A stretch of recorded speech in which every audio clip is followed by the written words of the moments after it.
Hi, this is Tony from XRP4U.com. In this video, we're going to be doing a simple XRP transaction between two testnet wallets. So we go down to the wallets.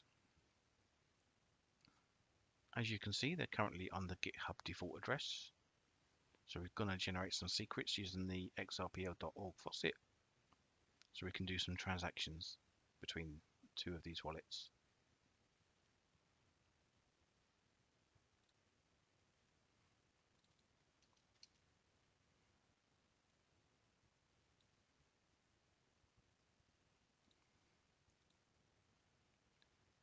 Change it to the testnet.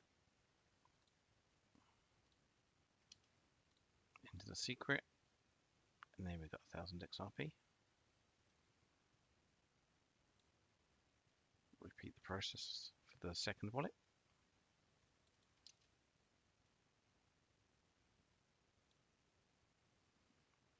Get it on the testnet. Into the secret key.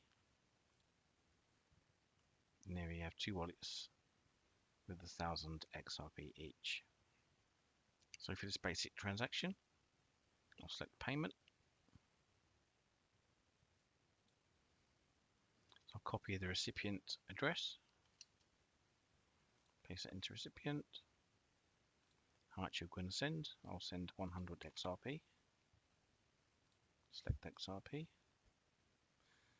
You notice we're not putting anything in the destination tag. I'll cover that shortly. And then click submit. Should take a couple of seconds. And we see the balance change there. 1,100. Back over to the first wallet. And that's gone down by 100 plus the network fee of 12 drops. So just repeat that process in the other direction. Get the recipient, go to payment, enter the recipient, no destination tag, 100 XRP.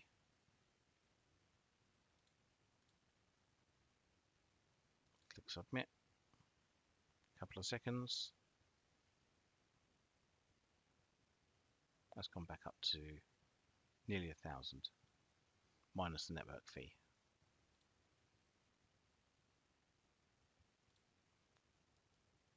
So very simple, basic XRP payment. Now I just mentioned about, if we come back to payment, if you see we have a destination tag. Now I've mentioned the destination tag, we left that blank on both these payments. This is because we're going directly from one XRPL testnet address to another XRPL testnet address. So here I've pulled up this little graphic just to explain the basic transaction we did was from, if we were using sum to do a basic transaction to another person who was also using sum, we would just enter the destination address. Now if we were sending XRP to an account that was created on an exchange, how the exchange works is XRP coming in just goes into one big pool. An exchange could have 1 million users, and to have 1 million addresses for each user is just far too costly and far too much administration. So what the exchange does is it just has a pool of XRP, normally 1 or 2 addresses. And when you create an account on the exchange, it will allocate you a destination tag. So what this destination tag is saying if XRP comes into the exchange with a certain tag number, the exchange knows what account to allocate that XRP to. So Mr. Done It Right is sending to the exchange. He's included the address and the tag, sent it to the exchange, and it's gone into the right account. Now Mr. Wrong, he's sending some XRP into his account on the same exchange. Unfortunately, Mr. Wrong has left out the tag. Although he has included the correct exchange address with no tag, XRP comes into the address, which was correct, but as the tag is missing, it just floats around in this pool of XRP. The exchange doesn't know what account that this incoming XRP should have been allocated to. So it should have been a tag of 446970. No tag. XRP just comes and floats in this pool here. Now what you can do is you can contact the exchange and they can find this pool of XRP, but it is a lot of work and you may not get all your XRP back. Most exchanges will state that if you don't use a tag, you could lose all your XRP. And back over to the wallets.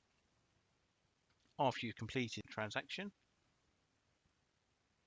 most wallets and exchanges will provide you a history that you can select, and you can view the actual transaction you completed. This will show you the details of the transaction.